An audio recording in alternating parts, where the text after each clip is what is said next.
Okay, good morning everybody. Uh, so this morning, after I get up, the first thing I open the curtains, my bedroom. I looking through the window, then I saw kind of rain, um, gloomy. Then I felt, my first feeling was, I don't want to go anywhere. That was my feeling. But I cannot. So then I realized, that even that is my feeling. So I cannot do that. I have to go to the temple. Then I have to go to Chicago after that. And so the long day. So anyway, I changed my mind. I am here. Then I was thinking about the people. So after I come here, I saw all of you. I thought maybe you had the same kind of feeling, maybe lazy in the morning. Maybe you are Saturday, you have a lot to do. Maybe you have to clean your house, you have to do laundry, and so many other things you have to do. Even you have all those work and laziness and everything, you made this trip, including myself. So, I think this is a great thing. Even this morning I had the lazy feeling, I don't want to go anywhere. I made my trip to the temple. And maybe you had the same experience like me, because we all are human beings. No, I have to go to temple, I have to meditate. I know some people coming from like 45 minutes hour driving. So you made this trip. So, why we do that? So you can stay home and enjoy and have, the coffee and, the sit back and relax, and you can do that too. But I know Kim coming from the Grace Lake, for example, right, Kim? Mm-hmm. And, it's quite driving. So you made it, so other people also like that, coming from the distance. I think something beautiful here when I consider, and what is that? What you made and what you did this morning, I feel is a renunciation. Renunciation. So maybe we have a very comfortable feeling, we don't want to go out today and to stay home and warm. And that feeling, we are so cozy and feel good, comfortable, but we change our mind because we know something good happened after we go to the temple. So you renounced yourself even for a few hours. That's a great thing. That's a great thing. So think about how difficult to give up things, our pleasures, our comfortable zone, being comfortable, very difficult to give up. So if you want to find something deep in your spiritual journey, sometimes we have to give up those comfort. Give up those comfort. And just imagine, so then I was thinking this morning, so it was so difficult for Prince Siddhartha to do that. Right, 2600 years ago he passed away, and before that, almost the 2700 years. So he lived in his palace as a prince, very luxurious, comfortable life. He had the 3 palaces, one for summer, one for winter, one for autumn, right? Yeah, something like that. He had the 3 palaces. And so always he is moving around to different seasons, and that's how he spent his life. And he had the beautiful journey, and everything is comfortable, good food and royalty, and everything is good. And one day, this young man, he saw his father, he's walking to his father's room. Father is doing hair dye, the coloring his hair. So it was questioning for him, because this young prince, maybe he's 15, 16 years old. What are you doing? So then the father always hiding that from the son, because he doesn't want to expose to the son to those negative things, and that's how father believed. And then he said, now he cannot hide. He said, I color my hair. Why you color your hair? Because it is gray. And so I don't like gray. Then he asked, it will happen to my hair too? Of course, it will happen to your hair too. So then Prince Siddhartha, he was thinking, I don't like it. I don't like it. I don't want to see gray hair. So that his was first experience. So then that experience little by little start to build up in his life. Life is not easy. Life is difficult. Everybody get old, and my father get old. He is, the dyeing his hair, and he saw the dead body. He saw a sick person. He saw all the gentlemen. So, and finally he saw a ascetic, like a monk, who renounced and looking for the salvation and freedom in his life. So he was questioning. He was questioning about his life. So then he thought, no, I am leaving. I don't want to live here. I want to find the answer for these life difficulties. So what he decided, I have to leave the palace and I have to find some kind of freedom to eliminate this pain and suffering in human or mankind.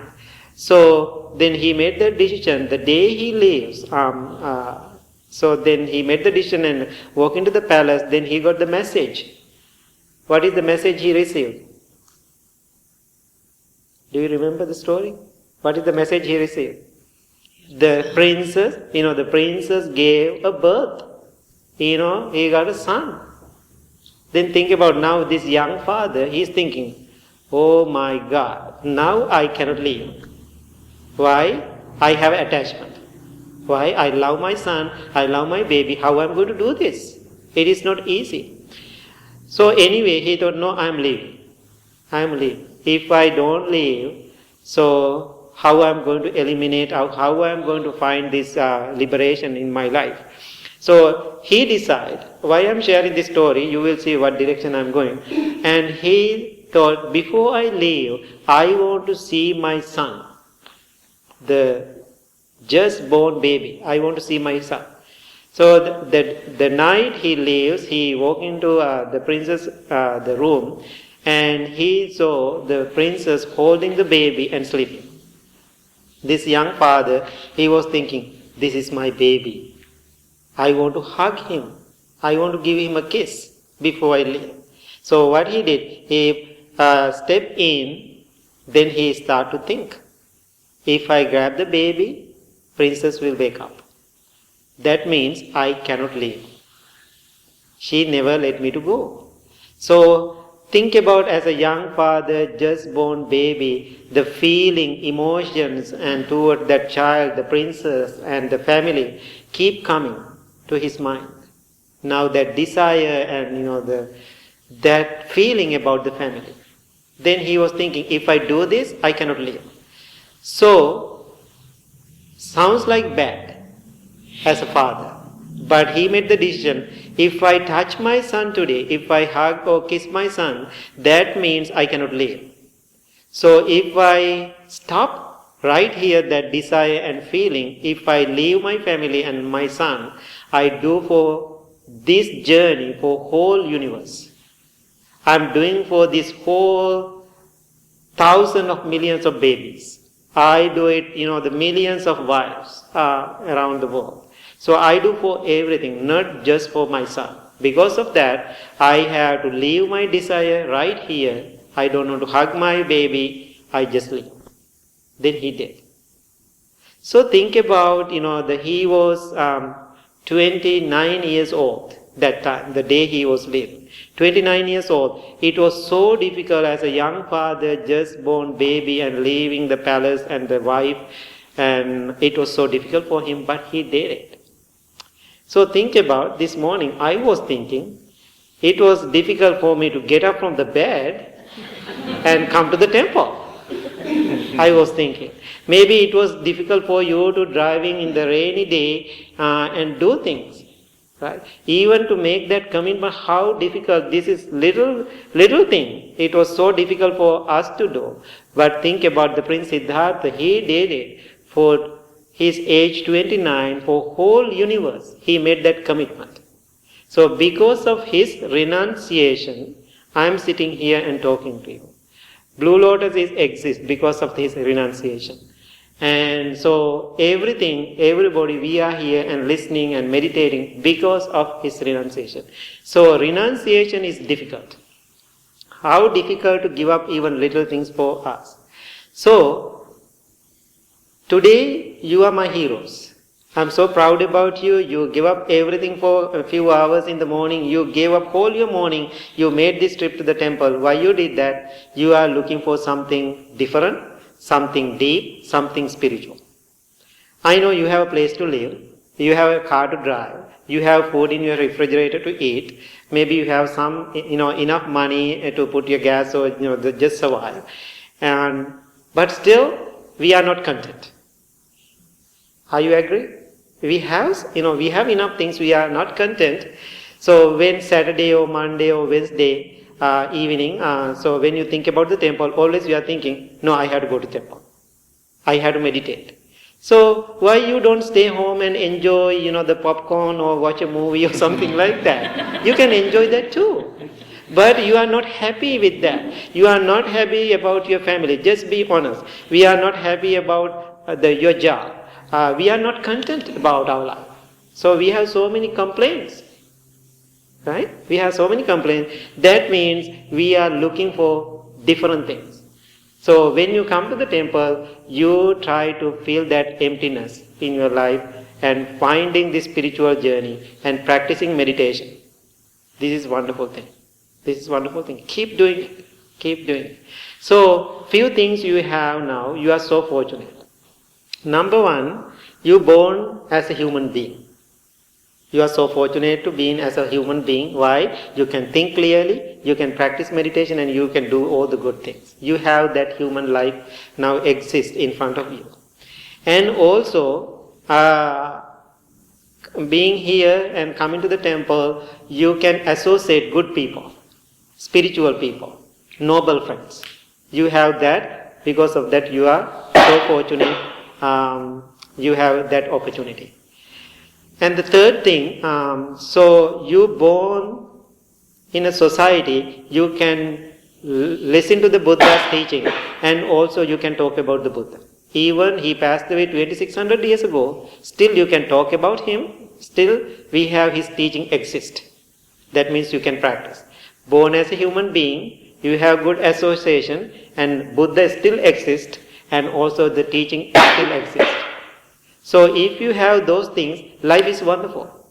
Life is wonderful. You can make your life beautiful and meaningful and joyful. So don't give up this opportunity. So, and also I want to talk to you today, this morning, how powerful this practice being with good people. Being with good people.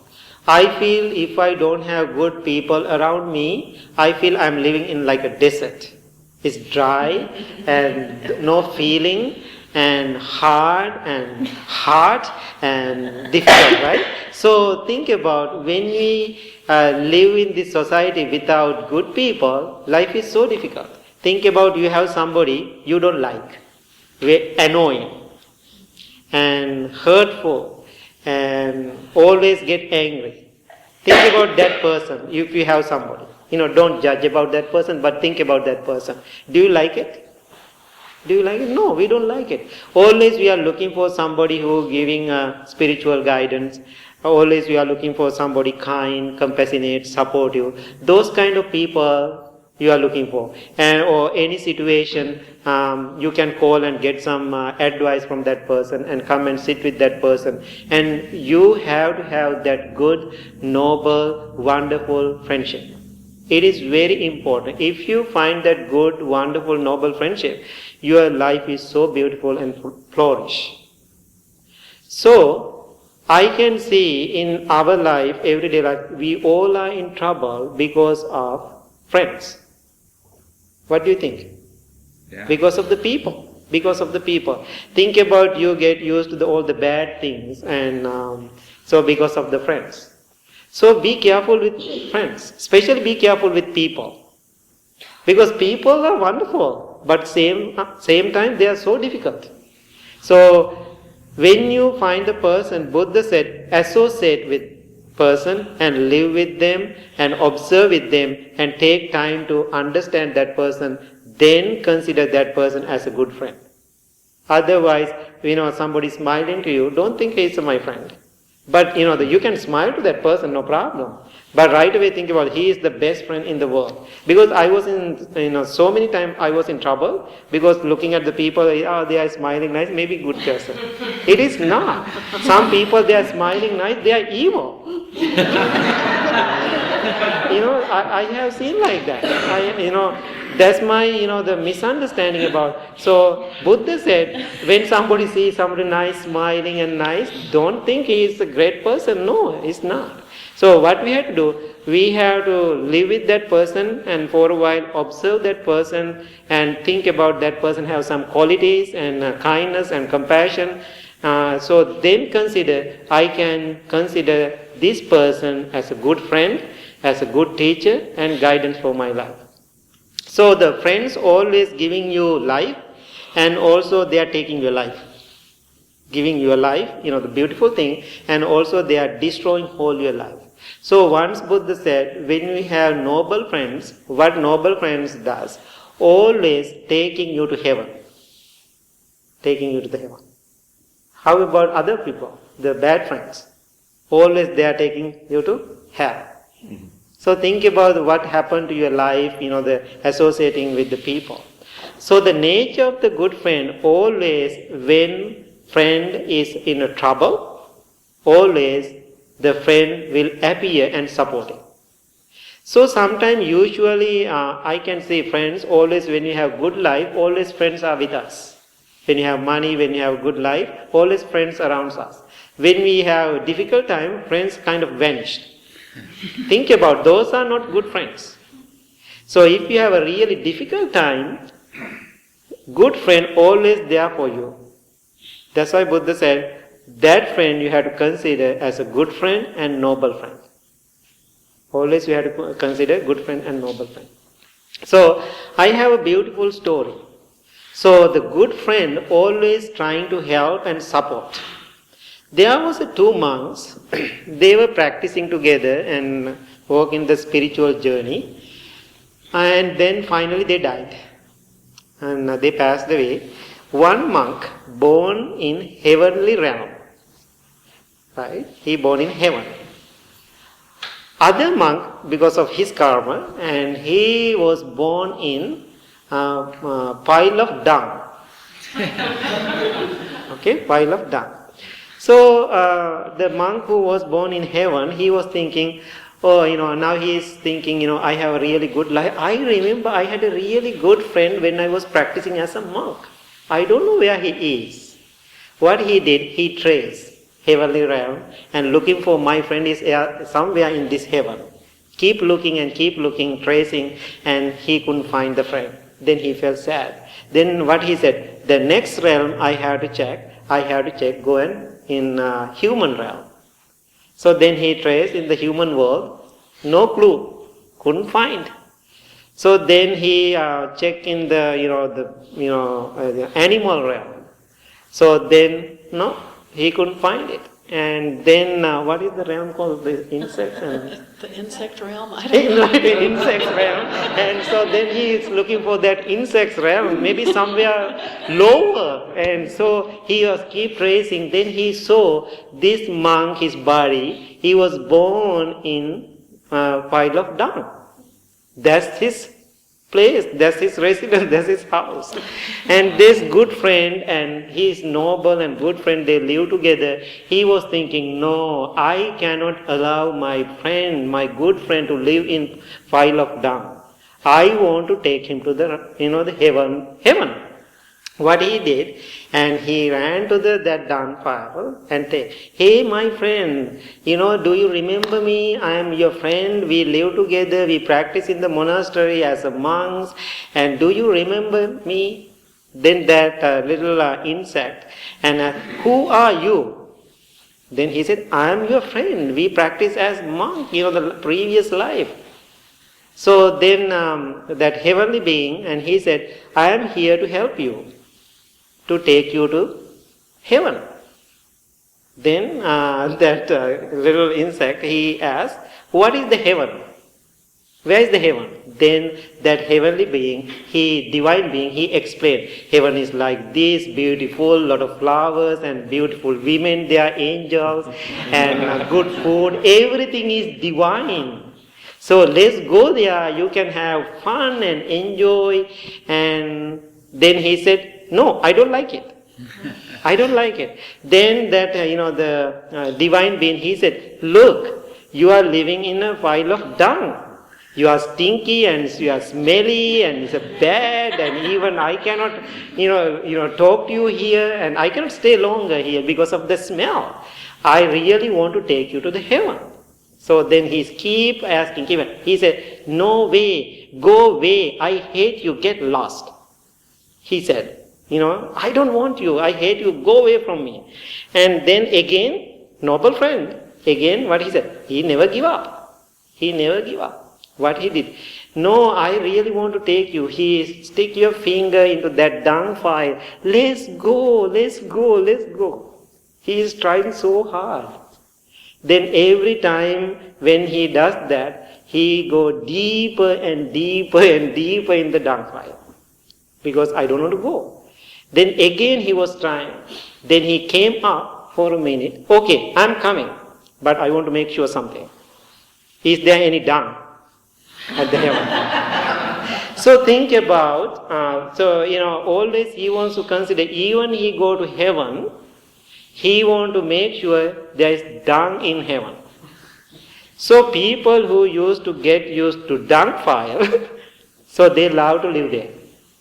But the noble friend, when he experiences something good, always he is trying so hard to help and support that good friend to come out from the dung fire. But the problem with us, we love dung fire. We love to enjoy suffering. We want to be in suffering. Why? We don't know anything else. Being here, being distracted, being with negative people, always, only thing we know, that negative side of the life. That's why I said, you are so fortunate. Even you have all those experiences, you get rid everything, you renounce everything, you made this trip to the temple and you are looking for something good, because noble friends, all the monastic, all the community, all the sangha supporting to you. So my nature or the monastic nature, if you are in trouble, always we are talking to you. If you are not coming to the temple, if I don't see a few weeks, I keep calling you, text me, where are you? What are you doing? And that's our nature. So being a good friend, we are always looking for people how you are doing. We want to make sure. Right? Otherwise, when we are happy, when you come to the temple, when you are supported, that's not enough. That's not our goal. So this morning, what I am suggesting you, we always doing this spiritual journey to find some contentment, find some happiness in our life. If you really want to find deeper wisdom, you can read thousands of books. It doesn't matter for me, but you have to find right person, right friend, noble guidance, noble teacher. And once in a while, if you need help, you can come and sit down and any monastic and you can explain, this is my problem, I need your help. And last week when I was in Pennsylvania, somebody called me, my phone is keep ringing, 3 in the morning. So finally, I don't want to answer the phone, finally I answer. Then somebody said, oh Bhante, I love you, 3 in the morning, right? Even the person didn't say the name, and I was thinking, 3 in the morning, who loves me? And so then I asked, who is this person? Then that person said, I am so and so, and I am from France. I said, okay, do you remember me? Then I said, no. So I cannot remember because I met so many people. So then she explained about it. So then I remember where I met her, because I met her when I was in South America. So then she was kind of complaining about her life and difficult. And then she said, I want to kill myself. That's why I called you. Then first thing, she said, I love you, but I don't believe it. But she's keep telling me she loves me, but she is going to kill herself. That is not right. If somebody loves me, how she is going to kill herself?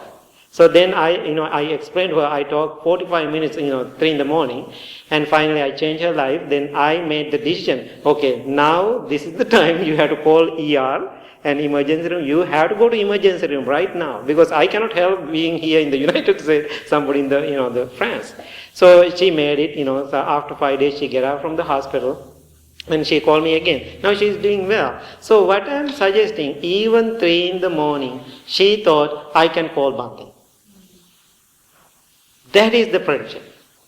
I know it is too difficult for me and to get up and grab my phone at 3 in the morning, but I did it. After I hear, I want to kill myself. I am ready to listen to that person. I am ready to support to that person. I am ready to give my guidance to that person. So that is the noble friendship.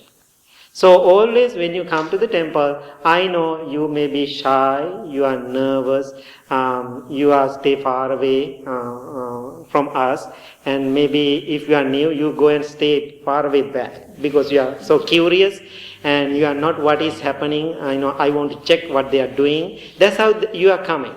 But it's okay in the beginning. But when you get comfortable, come closer. Right? Now I'm doing this job 10 years, right? So I can see always when new people come, they stay far away. Even then Tyler, David, they are sitting right now in front of me, everybody. First time they were there, right? Always. I know how much they get comfortable, how much they receive the teaching, then they keep coming.